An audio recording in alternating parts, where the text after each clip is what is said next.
हम आग्रह करना चाहेंगे पुलिस महानिदेशक बिहार श्री गुप्तेश्वर पांडे जी, जोरदार तालियों से हम सब स्वागत करें।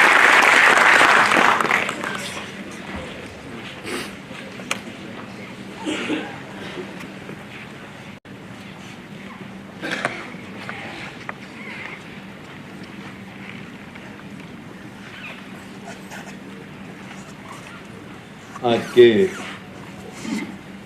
इस कार्यक्रम के मुख्य अतिथि और बिहार गृह रक्षा वाहिनी के महासमादेष्टा और पुलिस महानिदेशक श्री R.K. मिश्रा जी, आज के इस कार्यक्रम के उद्घाटनकर्ता और ये आपदा विभाग के प्रधान सचिव और देश भर में जिनको जाना जाता है बहुत तेजस्वी प्रशासक से अमृत प्रत्यय जी, इस कार्यक्रम की नींव रखने वाले, इसकी पूरी संकल्पना और उसको मूर्त रूप देने वाले और हमेशा पुलिसिंग में और जीवन में नए नए प्रयोग करने वाले पुलिस महानिदेशक सिविल डिफेंस के श्री अरविंद पांडे जी, इनके साथ इनके सहयोगी और मेरे अनुज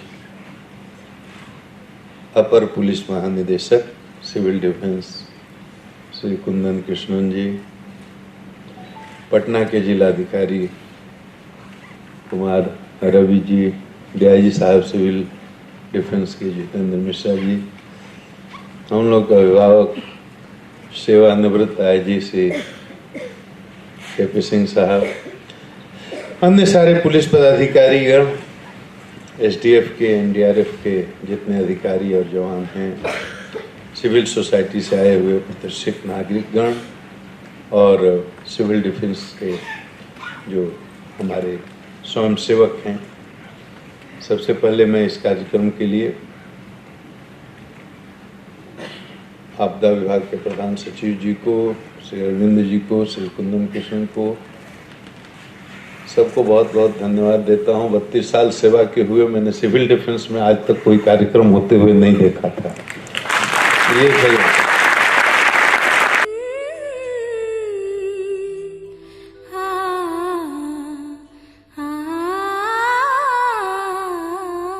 पहली बार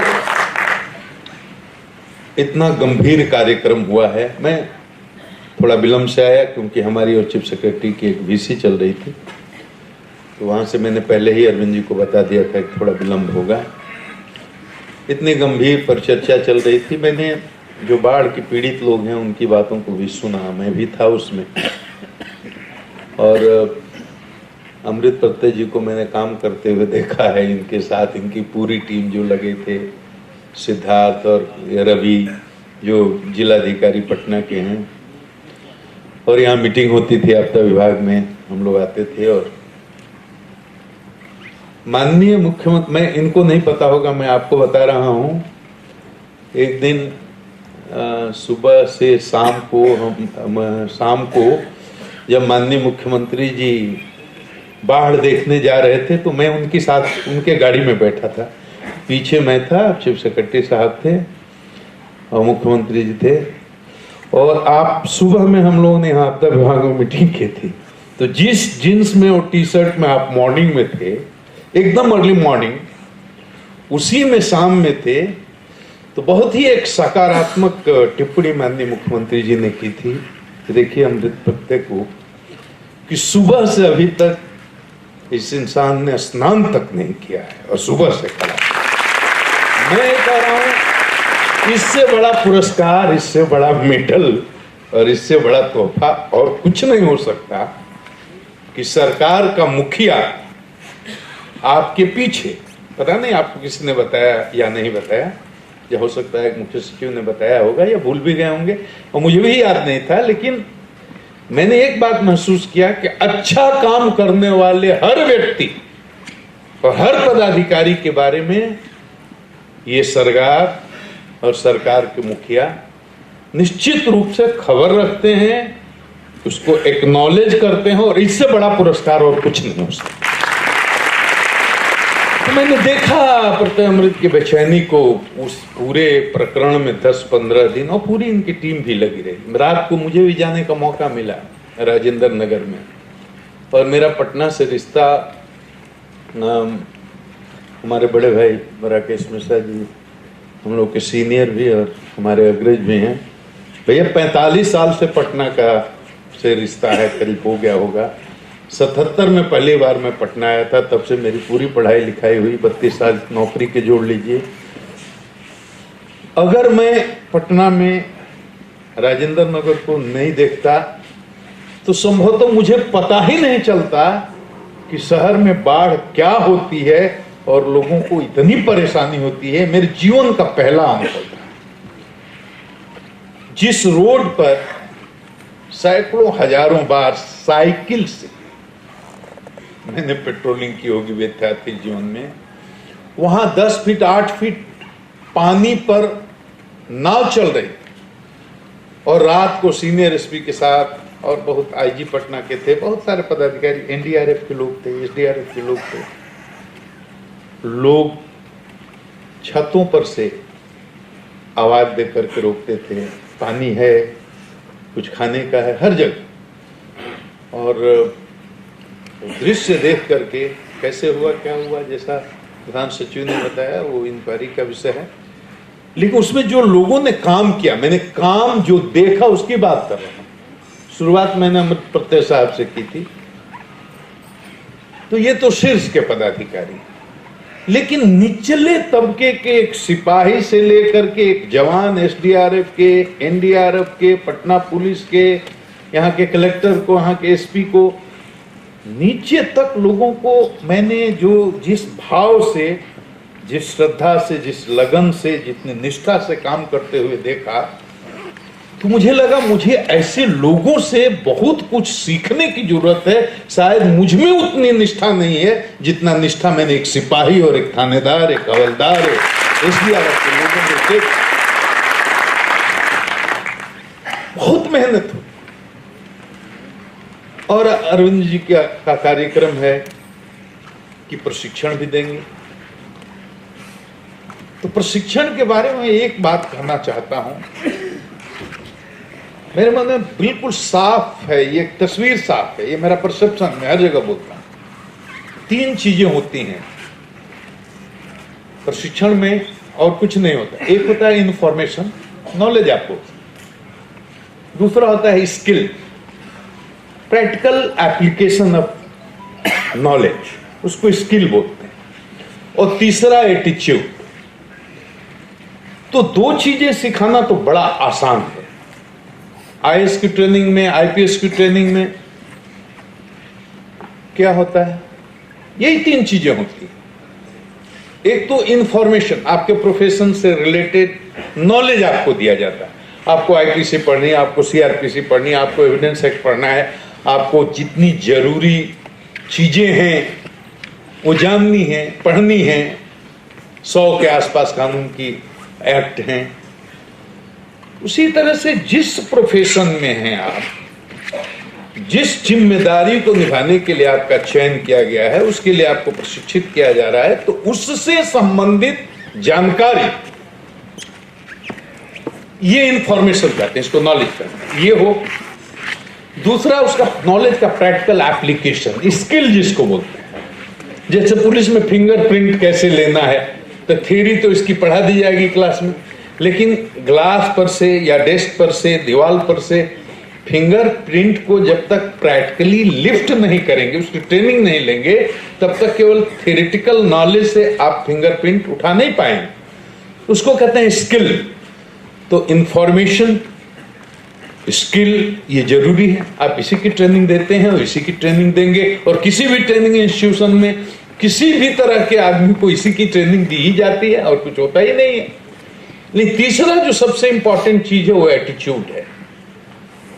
आपने खूब बढ़िया इंफॉर्मेशन यानी नॉलेज दे दिया, स्किल भी बहुत बढ़िया दे दिया आपने, एकदम प्रैक्टिकली ट्रेंड कर दिया, लेकिन अगर एटीट्यूड नहीं है तो क्या होगा? क्योंकि कोई काम आप करते हैं, चाहे जिस प्रोफेशन में, सिविल डिफेंस के वर्कर या सदस्य के रूप में, या पुलिस पदाधिकारी के रूप में, IAS ऑफिसर के रूप में, किसी भी रोल में आप हों, जो भी आप काम करते हैं, whatever action you perform, whatever, good, bad, जो भी, वो कैसे होता है? उसका डूअर कौन है? उस कर्म को करने वाला कौन है? उसके पीछे ताकत क्या है? आपका बिलीफ सिस्टम। और करने वाला कौन है? आपका माइंड। मन से ही होता है। जब तक माइंड सेट नहीं बदलेगा, जब तक बिलीफ सिस्टम नहीं बदलेगा, मैं कहता हूं बिलीफ सिस्टम बदलने की बात तो उसमें कोई मिस्ट्री नहीं है, बहुत सिंपल बात करता हूं। बिलीफ सिस्टम का मतलब यह है कि हृदय में कहीं ना कहीं गहरे अंतर चेतना में यह बात रहनी चाहिए कि सेवा करना हमारा धर्म है। भाव हृदय से काम तो वही करते हैं आप, बाहरी एक्शन का बहुत महत्व नहीं होता। जैसे मान लीजिए कोई मेरा दुश्मन है, मेरा पैर काट ले, उसके पीछे भाव यह है कि पैर काट लेने से आदमी लंगड़ा हो जाएगा, जीवन भर रोएगा, बेकार हो जाएगा, पैर काट लिया। और किसी आदमी का डॉक्टर भी पैर काट लेता है, पैर में कैंसर हुआ है, पैर को नहीं काटेंगे तो मर जाएगा। और डॉक्टर भी पैर काट लेता है ऑपरेशन थिएटर में, दुश्मन भी पैर काट लेता है आपके घर में। तो पैर काटना अपेरेंटली तो एक ही हुआ, चाहे डॉक्टर काटे या शत्रु काटे, लेकिन एक ने काटा, उसके पीछे भाव उसका ये था कि आप जीवन भर दुख में रहें। और एक ने पैर काटा ऑपरेशन थिएटर में, भाव उसका ये था कि आपको मौत से बचाया जाए। भाव में फर्क हो गया तो कर्म में फर्क हो गया। पैर काटना तो एक ही है। तो किसी भूमिका में काम तो हम करते ही हैं। आज सबसे बड़ी जो चुनौती है समाज में, वो है एटीट्यूड की, बिलीफ सिस्टम को बदलने की। हम मनुष्य हैं, हम जानवर नहीं हैं, हम कीड़े मकोड़े पशु पक्षी नहीं हैं। और मनुष्य में और पशु में कोई ज्यादा फर्क नहीं है। मन, बुद्धि, चित्त, संस्कार जिसकी बात मैं करता हूं, आहार, निद्रा, भय, मैथुन तो सब में है। भोजन की जरूरत मनुष्य को, पशु पक्षी, कीड़े मकोड़े सबको है। आहार, निद्रा, वृक्ष भी सोते हैं, पशु पक्षी भी सोते हैं, उनका तरीका अलग है। आहार की जरूरत उनको भी है, अलग तरह का आहार होगा। निद्रा की जरूरत पशु पक्षियों को भी है, मनुष्य को भी है, उनके सोने का तरीका अलग हो सकता है। भय प्राणों का उनमें भी है, आप में भी है। मैथुन मैंने बच्चा उत्पन्न करने की, संतान उत्पन्न करने की क्षमता, प्रवृत्ति, ये जानवर में, कीड़े मकोड़े, पशु पक्षी में भी, मनुष्य में भी है। तो आहार, निद्रा, भय, मैथुन तक तो मनुष्य और जानवर एक ही है। विशिष्ट बात यह है कि मनुष्य एक ऐसा प्राणी है जिसको एक स्पेशल इंस्ट्रूमेंट भगवान ने दिया है। ये सारे दुनिया के जितने जीव हैं, 72 करोड़ योनियों की चर्चा है, मुझे नहीं मालूम कितनी, 84 लाख योनियों की चर्चा है। मनुष्य अकेला एक प्राणी है जिसके पास एक विशिष्ट यंत्र है, ईश्वर ने दिया है, जिसका नाम है बुद्धि, इंटेलेक्ट, विवेक। बाकी मन सबके पास है। तो मन के अनुसार से तो पशु पक्षी, कीड़े मकोड़े सब चलते हैं। मनुष्य मन के अनुसार नहीं चल सकता। जो मन करे हम नहीं कर सकते। और एक पागल और सामान्य आदमी में क्या फर्क है? पागल आदमी के भी 2 हाथ हैं, 2 पैर हैं, 2 आंखें, सब कुछ ठीक है, आप ही की तरह देखने में हुआ है, पता ही नहीं चलेगा कि पागल है।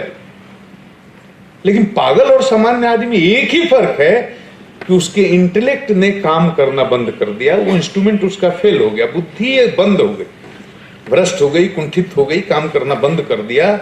इतनी सटल है, इतनी सूक्ष्म चीज है वो। भीतर किसी कारण से अगर बुद्धि ने काम करना बंद कर दिया तो आदमी के शक्ल में जानवर है, वो कहीं पेशाब करेगा, कहीं पखाना करेगा, कहीं कपड़ा खोल कर नंगा हो जाएगा, रेल के सामने कूद जाएगा, कुएं में कूद जाएगा, आग में कूद सकता है, क्योंकि अब वो मनुष्य रहा ही नहीं। ये इंटेलेक्ट, ये बहुत इंपॉर्टेंट चीज है। हम हमेशा अपने इस इंटेलेक्ट से लाइफ में डिसीजन लें। आया है सो जाएगा, राजा रंग फकीर, जो आए हैं सबको जाना है। तो कैसे जाना है? समाज में कुछ अच्छा काम करके जाना है, कैसे ही खाते पीते कीड़े मकोड़े की तरह जिंदगी काटते हुए चले जाना है। तो समाज में अगर सुगंध बिखेरनी है, सिविल सोसाइटी को मजबूत करने की बात कर रहे थे अरविंद जी, तो सिविल सोसाइटी मजबूत तभी होगी जब सेंसिटिविटी बढ़ेगी, जब हम समझेंगे कि मनुष्य हम हैं और मनुष्य का ये सबसे बड़ा दायित्व ये है कि हम अपने से भी अधिक अपने आसपास के लोगों के बारे में, समाज के बारे में, देश के बारे में, मानवता के बारे में सोचें। इसीलिए मैं कहता हूं अरविंद जी, ये आपके जो सिविल डिफेंस के जो आपके कार्यकर्ता हैं, वर्कर हैं, सहयोगी हैं, ये भाई हैं, इनको केवल आपदा नियंत्रण तक मत रखिए। और मैं सरकार के प्रतिनिधि के रूप में, अमृत प्रत्यय जी भी हैं, मैं तो चाहता हूं इनको और सकारात्मक कार्यों में भी इनका सहयोग लिया जाए। इनको क्यों नहीं जीवन जल और जल जीवन हरियाली मूवमेंट से इनको जोड़ा जाए। पर्यावरण की चिंता, मौसम कैसे बदला है, तो इनको जल जीवन हरियाली से भी जोड़ा जाए, उनमें भी ये महत्वपूर्ण भूमिका निभा सकते हैं। मैं बहुत आभार व्यक्त करता हूं, मुझे आने का मौका दिया अरविंद जी आपने, और आप सबों को आपके अंदर बैठे हुए